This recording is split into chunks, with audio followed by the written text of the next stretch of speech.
So students, आज हम देखने वाले हैं data types in Python. Okay, so हम देखेंगे what is data type. Okay, Python provides various standard data types that define the storage method on each of them. That means Python क्या करता है कि हमारे पास different types of data types को provide करते हैं। डेटा टाइप्स इसके लिए यूज़ होते हैं क्योंकि जब भी हम प्रोग्राम में कोई भी वैल्यू देते हैं तो उसके कंपाइलर को पता होना चाहिए कि वैल्यू किस टाइप की है। ओके, सो वैल्यू का टाइप बताना इंपॉर्टेंट होता है, इस वजह से हम क्या करते हैं, डेटा टाइप्स यूज़ करते हैं। आपने अब तक सीखा होगा C++ में हमने डिफरेंट डेटा टाइप्स यूज़ किए थे, लेकिन पाइथन में थोड़े से अलग डेटा टाइप्स यूज़ किए जाते हैं। ओके, सो वो डेटा टाइप्स की लिस्ट मैंने यहाँ पे लिख दी है। ओके, सो पहला आ जाएगा नंबर्स, उसके बाद आ जाएगा string, list, tuple and dictionary. Okay, one by one हम इसके बारे में जानेंगे। सबसे पहले देखते हैं numbers. Okay, number stores numeric values. Python creates number object when a number is assigned to a variable. That means यहाँ पे क्या होता है कि सबको एज नाम जैसे दिखता है। ओके, वैसे ही नंबर क्या करेगा, न्यूमेरिक वैल्यू स्टोर करने के लिए यूज़ हो जाएगा। लेकिन पाइथन में क्या होता है कि हमने देखा था कि वेरिएबल के लिए हम कोई भी डेटा टाइप नहीं डिक्लेयर करते। हम क्या करते हैं कि जब भी हम सिंपली क्या करते हैं, डेटा वेरिएबल को वैल्यू लिख लेते हैं। Okay, according to that value then Python will automatically reject the data type. Okay, suppose यहाँ पे मैंने लिख दिया a=3, b=5। ओके, a क्या है, मेरा वेरिएबल है। वेरिएबल के आगे मैंने कोई सा भी डेटा टाइप डिक्लेयर नहीं किया। सिमिलरली b मेरा क्या है, वेरिएबल है, लेकिन वेरिएबल के आगे मैंने कुछ भी डिक्लेयर नहीं किया है। तो इसका मतलब क्या होगा, जब a को हम 3 वैल्यू असाइन करेंगे तो पाइथन कंपाइलर क्या करेगा, ऑटोमेटिकली a का डेटा टाइप नंबर को सेट कर देगा, क्योंकि यहाँ पे वैल्यू क्या थी, न्यूमेरिक वैल्यू थी। Okay, Python support 4 types of numeric data type. Okay, so यहाँ पे इंटीजर आता है, जैसे कि 10 to 20, आप कोई भी इंटीजर वैल्यू ले सकते हैं। यहाँ पे लॉन्ग इंटीजर आता है। लॉन्ग इंटीजर हमें हायर रेंज ऑफ वैल्यूज़ हमें जब स्टोर करने पड़ते हैं तो हम लॉन्ग इंटीजर यूज़ करते हैं। सो यहाँ पे मैंने एक वैल्यू ली है 90, 80, 90, 800। ओके, यहाँ पे L इंडिकेट करता है, that is it is a long integer. उसके बाद हम फ्लोट डेटा टाइप यूज़ करते हैं। ओके, फ्लोट का यूज़ हम इसलिए करते हैं तो क्योंकि हमें पॉइंट में वैल्यू स्टोर करनी होती है, तो इसलिए हम इस वजह से हम यहाँ पे फ्लोट यूज़ करते हैं। उसके बाद हम यहाँ पे कॉम्प्लेक्स यूज़ करते हैं। कॉम्प्लेक्स एक डेटा टाइप है। कॉम्प्लेक्स डेटा टाइप किसके लिए यूज़ होता है कि जब हमें कॉम्प्लेक्स नंबर स्टोर करने होते हैं, लाइक 2.14J। ओके, यहाँ पे 2.14 क्या है, मेरा रियल नंबर है, और J क्या है, मेरा इमेजिनरी नंबर है। यहाँ पे आप देख सकते हैं। ओके, 2.0 मेरा क्या है, रियल नंबर है। ओके, दैट मीन्स ये पॉइंट में आ सकती है, नॉर्मल डेसिमल में वैल्यू आ सकती है। लेकिन यहाँ पे जो 3.2.j, इसको हमने मल्टीप्लाई किया है j के साथ, तो ये जो भी जहाँ पे भी j आए और ऐसे कुछ हम वेरिएबल्स यूज़ करते हैं उसको हम बोलते हैं कॉम्प्लेक्स नंबर। उसके बाद हम नेक्स्ट डेटा टाइप देखेंगे जो है स्ट्रिंग। ओके, स्ट्रिंग का मतलब क्या होता है, string can be defined as a sequence of character represented in the quotation mark. अगर आपको एक नाम लिखना है, सपोज आपको आपका ही नाम लिखना है। ओके, आपका नाम क्या होगा, वो जो हमारा जो नाम होता है वो क्या है, कलेक्शन ऑफ कैरेक्टर्स होता है। ओके, सो यहाँ पे हम क्या, सपोज हमारा नाम है ABC, सो A एक सिंगल कैरेक्टर है, B एक सिंगल कैरेक्टर और C एक क्या है, सिंगल कैरेक्टर है। ओके, सो जब मुझे ABC स्टोर करना पड़ेगा तो उस समय मुझे स्ट्रिंग यूज़ करना पड़ेगा, क्योंकि हमें क्या स्टोर करना है, हमें एक पूरा नाम स्टोर करना है। ओके, सो जब हमें एक सिक्वेंशियल नेम कैरेक्टर लिस्ट आपको क्या करना होता है, सेव करना होता है, क्यों यूज़ करना होता है, तब हम स्ट्रिंग डेटा टाइप यूज़ कर सकते हैं। In Python we can use single, double और triple quotes to define a string. इसका मतलब क्या है, आप जो आपको स्ट्रिंग है उसको आपको क्या करना होगा, कोटेशन मार्क में ही रखना होगा। सो आप उसके लिए सिंगल कोट यूज़ कर सकते हैं, डबल कोट यूज़ कर सकते हैं, और आपको चाहिए तो आप ट्रिपल कोट भी क्या कर सकते हैं, यूज़ कर सकते हैं। In case of string handling, the operator plus is use to concatenate two strings as the operation hello plus Python returns hello Python. इसका मतलब क्या है कि हम यहाँ पे एक कॉन्केटिनेशन ऑपरेटर यूज़ कर रहा है, जो कि रिप्रेजेंट करते हैं हम प्लस के साइन से। ओके, स्ट्रिंग को हम कॉन्केटिनेट करते हैं, क्या इसका मतलब क्या करते हैं, हम यहाँ पे दो स्ट्रिंग्स को एक साथ जोड़ते हैं। यहाँ पे मेरे पास दो स्ट्रिंग है, मेरे फर्स्ट स्ट्रिंग का नाम है हेलो और मेरे दूसरे स्ट्रिंग का नाम क्या है, पाइथन। जब हम इसको कॉन्केटिनेट कर देंगे, यानी कि हम यहाँ पे मैंने कॉन्केटिनेशन ऑपरेटर यूज़ कर दिया है प्लस, तो उसका वैल्यू क्या आ जाएगी, हमें हेलो पाइथन। ओके, यहाँ पे स्ट्रिंग के साथ हम एक और ऑपरेटर यूज़ करते हैं। यहाँ देखिए आपको ये स्टार दिख रहा है, इसको आप एस्टेरिक भी बोल सकते हैं। और इसको हम क्या करते हैं, कहते हैं रिपीटेशन ऑपरेटर। ओके, सो जब हम किसी भी स्ट्रिंग के साथ ये रिपीटेशन ऑपरेटर यूज़ कर सकते हैं। ओके, तो उसका हमें क्या मिलेगा, उसके साथ हमें एक वैल्यू को मल्टीप्लाई करना है। यहाँ पे हम सिंपली मल्टीप्लिकेशन का जो ऑपरेशन होता है वो परफॉर्म करते हैं। फॉर एग्जांपल याद देखिए, पाइथन मेरी क्या है, एक मेरी स्ट्रिंग है, उसके साथ मैंने यहाँ पे रिपीटेशन ऑपरेटर यूज़ किया और उसके बाद मैंने एक वैल्यू दी है 3। ओके, ये मल्टीप्लायर है हमारा। सो यहाँ पे मैंने इंटू 2 किया है, तो मुझे आउटपुट मिल जाएगा पाइथन पाइथन। अगर यहाँ पर आप इनपुट इंटू 3 कर देंगे तो आपको 3 बार पाइथन पाइथन मिल जाएगा। सो ये था डेटा टाइप स्ट्रिंग जो हम पाइथन में यूज़ करने वाले हैं। सो यहाँ पे मैंने एक एग्जाम्पल लिया है। ओके, सो यहाँ पे मेरे पास दो स्ट्रिंग है। स्ट्रिंग 1 मेरा क्या रिप्रेजेंट करता है, हेलो एवरीवन, और स्ट्रिंग 2 क्या रिप्रेजेंट करता है, हाउ आर यू। ओके, सो समझो मुझे क्या करना है, फर्स्ट 2 कैरेक्टर्स को ही प्रिंट करना है। ओके, सो हम स्ट्रिंग को हम क्या कर रहे हैं, यहाँ पे स्लाइस कर रहे हैं, यानी कि हम कट कर रहे हैं। ओके, सो उसके लिए पाइथन में एक स्लाइस ऑपरेटर आता है और स्लाइस ऑपरेटर को हम इस तरह दिखाते हैं, यानी कि कोलन से। कोलन यानी कि स्लाइस ऑपरेटर होता है पाइथन में। सो जब अगर मुझे सिर्फ ये 2 कैरेक्टर्स प्रिंट करने होंगे तो मैं यहाँ पे लिखूँगी, मुझे लिखने क्या करना है कि print first 2 characters using slice operator. तो यहाँ पे मैं लिखूँगी प्रिंट। ओके, उसके बाद जिस स्ट्रिंग में से आपको स्लाइसिंग करनी है उस स्ट्रिंग का नाम लिखना पड़ेगा। इन दिस केस मुझे क्या यूज़ करना है, स्ट्रिंग 1 यूज़ करना है, सो str1 आ जाएगा। फिर स्क्वायर ब्रैकेट में आपको कहाँ तक स्ट्रिंग करना है, आपको एक रेंज देनी पड़ेगी, यानी कि आपका जो स्ट्रिंग का जो फर्स्ट इंडेक्स होता है वो 0 से स्टार्ट होता है। सो 0 से लेके मुझे कितने तक चाहिए, 2 कैरेक्टर्स को प्रिंट करना है, तो यहाँ पे मैं 2 तक ले जाऊँगी। इसका मतलब क्या होता है, 0 और 1 को हम वो प्रिंट करेगा, सो आउटपुट आ जाएगा HE।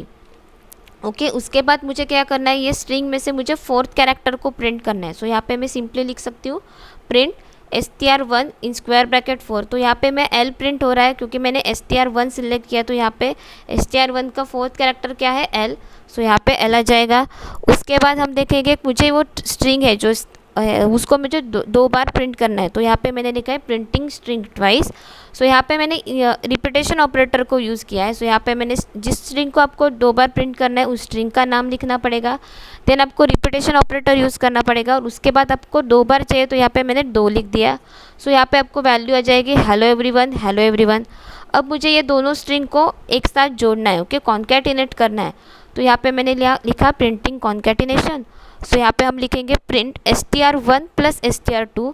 सो जब हम प्लस ऑपरेटर यूज़ करें, that means we are using here concatenation operator. So यहाँ पे मुझे वैल्यू आ जाएगी हेलो हाउ आर यू।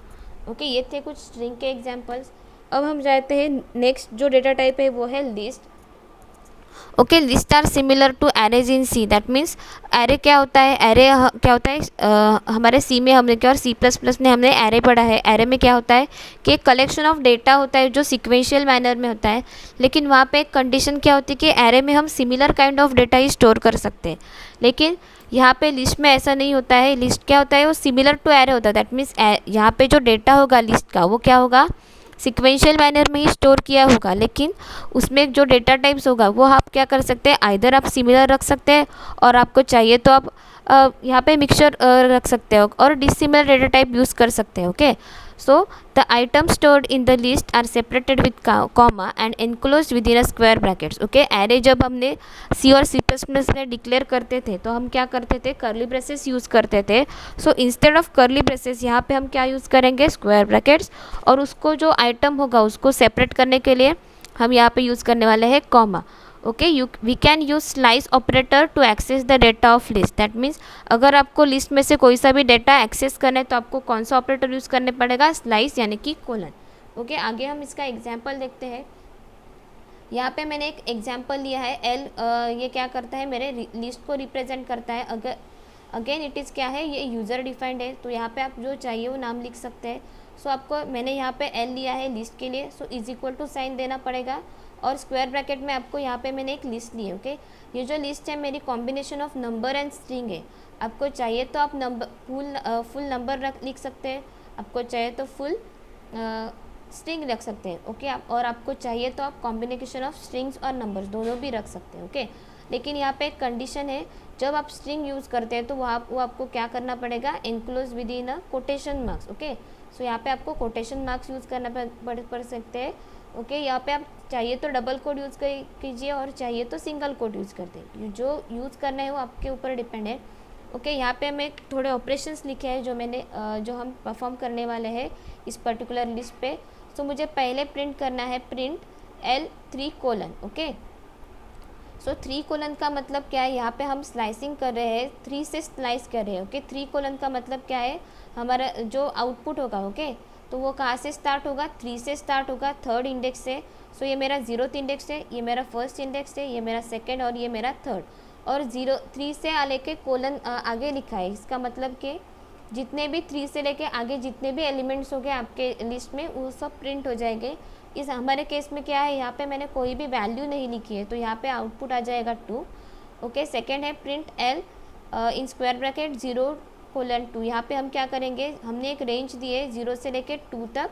सो 0 से लेके 2 तक जितने भी वैल्यूज़ आ जाएंगे तो वहाँ पे आप ये प्रिंट कर सकते हैं 1 हाई आ जाएगा। ओके, यहाँ पे मैंने एक स्ट्रिंग लिस्ट पे कॉन्केटिनेशन का ऑपरेटर यूज़ किया है। तो ये देखिए L+L कर देंगे तो ये लिस्ट 2 बार प्रिंट हो जाएगी, और सिमिलरली L×L कर दिया तो भी क्या हो जाएगा, लिस्ट 2 बार प्रिंट हो जाएगी। अगर आपको यहाँ पे L×3 करना है तो instead of this L you can write 3, 4, 5। Okay, जो भी नंबर आपको लिखना है वो आप वहाँ पे लिख सकते हो। ओके, उसके बाद आता है टपल। ओके, टपल और लिस्ट दोनों सेम होते हैं, लेकिन यहाँ पे एक मेजर डिफरेंस होता है, वो यानी कि लिस्ट क्या होता है, वो म्यूटेबल होता है। That means we can modify the data that present in that particular list. लेकिन टपल क्या होता है, इमोटेबल होता है। दैट मीन्स रीड ओनली होते हैं। हम टपल के डेटे को चेंज नहीं कर नहीं कर सकते। ओके, सो चेंज नहीं कर सकते का मतलब क्या है, अगर हमने एक बार टपल में कोई सा भी डेटा फिक्स पुट कर दिया तो हम उसको फिर से चेंज नहीं कर सकते हैं। ओके, उसको अगर हमें मॉडिफाइड करना है तो हमें अलग से थोड़े ऑपरेशन परफॉर्म करने पड़ेंगे। ओके, अगर आपको टपल में जाके कुछ एडिशन मॉडिफिकेशन करना होगा तो पहले तो आपको टपल को क्या करना पड़ेगा, लिस्ट में कन्वर्ट करना पड़ेगा। लिस्ट में कन्वर्ट करने के बाद आपको क्या करना पड़ेगा, वो लिस्ट में जो मॉडिफिकेशन वो आप करेंगे, फिर से उस लिस्ट को आप क्या करेंगे, टपल में कन्वर्ट कर सकते हैं। सो डायरेक्टली आप टपल को मॉडिफाई नहीं कर सकते, तो इसलिए टपल्स जो होते हैं वो इम्यूटेबल आप कह सकते हैं और रीड ओनली डेटा टाइप होते हैं। यानी कि एक बार जो डेटा आपने उसमें रख दिया तो रख दिया। ओके, उसको फिर से आप चेंज नहीं कर सकते। ये लिस्ट और टपल में मेजर डिफरेंस है। बाकी उसमें दूसरा डिफरेंस है कि यहाँ पे जो हम ब्रैकेट्स यूज़ करते हैं। ओके, लिस्ट में हमने देखा था कि हम स्क्वायर ब्रैकेट्स यूज़ करते हैं, लेकिन हम टपल्स में यूज़ करते हैं पैरेंथेसिस यानी कि round bracket. Okay, so tuple क्या होता है, रीड ओनली डेटा स्ट्रक्चर होता है। So we can't modify the size and value of items of tuple. अगर आपको टपल मॉडिफाई करना है तो उसके लिए अलग से ऑपरेशन है। दैट मीन्स आपको कन्वर्ट करना पड़ेगा वो टपल लिस्ट में। ओके, सो यहाँ पे मैंने टपल का एग्जांपल लिया है। ओके, टपल के लिए मैंने T लिखा है। आपको चाहिए तो आप यहाँ पर कोई भी वेरिएबल लिख सकते हैं, लेकिन लिखते समय आपको याद रखना चाहिए कि ब्रैकेट्स क्या होने चाहिए, राउंड होने चाहिए। और अगेन ये क्या होता है, सीक्वेंस में, ऑर्डर में, सीक्वेंस में क्या होता है, स्टोर किया हुआ होता है। यानी कि मेरा 0th लोकेशन हो गया या मेरा 1st लोकेशन हो गया। ओके, सो यहाँ पे देखो मैंने प्रिंट T1 को ले, यानी कि 1st इंडेक्स से स्टार्ट होके जब तक एंड नहीं होता टपल तब तक हम क्या करेंगे, वैल्यूज़ को प्रिंट करेंगे। सो यहाँ पे भी मैंने आगे कोई वैल्यू नहीं ली है, तो यहाँ पे आउटपुट आ जाएगा 2। ओके, लेकिन आगे देखिए प्रिंट T0:3। सो यानी 0 से लेकर 3 तक। ओके, 3 तक तो वैल्यू हमारी है नहीं, तो यहाँ पे वैल्यू डायरेक्टली आ जाएगा, जो टपल है वैसे ही प्रिंट आ जाएगा, यानी कि 0th पोजीशन और ये 1th पोजीशन। देन हमें टपल को प्रिंट करना है। ओके, सो हम लिख सकते हैं प्रिंट T। सो यहाँ पे हमारा टपल प्रिंट हो जाएगा। यहाँ पे हमें क्या करना है, कॉन्केटिनेशन करना है, तो यहाँ पे हम T+T रख सकते हैं, तो यहाँ पे हमारा आ जाएगा वैल्यू, 2 बार टपल प्रिंट हो जाएगा। यहाँ पे हमने यहाँ पे रिपीटेशन ऑपरेटर यूज़ किया है, यानी कि 2 मल्टीप्लाई बाय 2 कर दिया है, तो यहाँ पे वैल्यू आ जाएगा दोबारा T। ओके, सो हम अब जाएंगे हमारे लास्ट डेटा टाइप पे, जो क्या है, dictionary. Okay, so dictionary is an order set of की वैल्यू पेयर ऑफ आइटम्स। यहाँ पे क्या होता है, की और की भी दी होती है और उसकी एक एसोसिएटेड वैल्यू होती है जो उसके साथ हमने पेयरिंग की होती है। Okay, it is like an associative array और हैश टेबल, यानी कि हमने जब हैश टेबल पढ़ा था और एसोसिएटिव एरे, एक जो की होती है उसकी एक पर्टिकुलर वैल्यू होती है, वैसे ही डिक्शनरी में होती है, एक की होती है उसकी एक वैल्यू, पर्टिकुलर वैल्यू हमें गिवन होती है। Okay, key can hold any primitive data type whereas value in arbitrary Python, value is an arbitrary Python object. यानी कि की क्या होता है, यहाँ पे आप कोई सा भी नंबर दे सकते हैं, पॉइंट वैल्यू दे सकते हैं। ओके, और जो हमारी की वैल्यू होती है वो आप चाहिए तो आप वहाँ पे वैल्यू दे सकते हैं, नंबर दे सकते हैं, या फिर कोई भी स्ट्रिंग दे सकते हैं। ओके, सो ये जो डिक्शनरी होते हैं वो डिक्शनरी क्या होते हैं, हमने करली ब्रैकेट में क्लोज इनक्लोज होते हैं। लिस्ट के लिए स्क्वायर ब्रैकेट्स, टपल के राउंड ब्रैकेट, और डिक्शनरी के लिए करली ब्रेसेस ही यूज़ होता है। ओके, और ये जो आइटम्स होते हैं वो सेपरेट होते हैं कॉमा से। उसके बाद हम देखेंगे कि एक एग्जांपल देखेंगे। यहाँ पे जो आपको दिख रहा है, okay, D is equal to, ये जो मैंने लिखा है इसको हम बोलते हैं डिक्शनरी। यहाँ पे देखिए जो 1 है वो इसको बोलते हैं की, और जो ABC मैंने लिखा है ये मेरे क्या है, वैल्यू है। ओके, जो यहाँ पे जो कोलन होता है, कोलन के लेफ्ट हैंड साइड में जो होता है उसको हमको की बोलते हैं, और राइट हैंड साइड में जो होता है उसको हम क्या बोलते हैं, वैल्यू बोलते हैं। सो यहाँ पे मैंने 4 की वैल्यू पेयर्स दिए, और अगर समझो मुझे ऐसा लिखना है कि फर्स्ट नेम इज़, और मुझे यहाँ पे जो वैल्यू स्टोर है उसको लिखना है, तो हम ऐसे लिखेंगे, print in bracket the double quotes में लिखेंगे द फर्स्ट नेम इज़, यानी कि फर्स्ट नेम इज़ ये क्या है, मेरी एक स्ट्रिंग हो गई। उसके साथ मुझे क्या जोड़ना है, यहाँ पे जो फर्स्ट वैल्यू है, ओके, की जो फर्स्ट की जो वैल्यू है उसको मुझे यहाँ पे जोड़ना है, तो मैंने प्लस लिख दिया। और D(1), यानी कि ये ABC कहाँ पे स्टोर है, तो 1 वैल्यू में स्टोर है, तो यहाँ पे इसलिए मैंने D(1) लिख दिया। तो इसका आउटपुट क्या आ जाएगा, the first name is ABC। अगर आपको डिक्शनरी को प्रिंट करना है तो आप प्रिंट और ब्रैकेट में सिंपली D लिख सकते हैं, तो आपकी डिक्शनरी यहाँ पे प्रिंट हो जाएगी। अगर आपको सिर्फ की वैल्यूज़ को प्रिंट करना है, ओके, कितने कीज़ है यही आपको पता करना है, तो यहाँ पे आपको लिखना होगा प्रिंट D.keys। ओके, कीज़ ये जो है वो डिक्शनरी का एक प्री डिफाइंड फंक्शन है। ओके, ये फंक्शन का यूज़ क्या होता है कि डिक्शनरी में जितने भी की एलिमेंट प्रेजेंट हो गए उनको वो क्या करेगा, आपके स्क्रीन पर शो कर देगा। सो यहाँ पे लिखा 1 2 3 4। सो मेरे डिक्शनरी में कितने वैल्यूज़ थे, 1 2 3 4। ओके, उसके बाद D.वैल्यूज़, वैल्यूज़ का मतलब क्या है, यहाँ पे हम क्या करेंगे, सिर्फ जो वैल्यूज़ है उनको ही प्रिंट करेंगे। सो ABC XYZ PQ R and DF, ये क्या मेरे वैल्यूज़ हो गए। सो वैल्यूज़ और कीज़ ये डिक्शनरी की प्री बिल्ड क्या है, प्री बिल्ड क्या है, फंक्शंस है, और जो हम यहाँ पे यूज़ करने वाले हैं। तो यहाँ पे हमारे डेटा टाइप्स, ये जो अब तक हमने पढ़े उनको हम बोलते हैं data types in Python. So thank you all of you.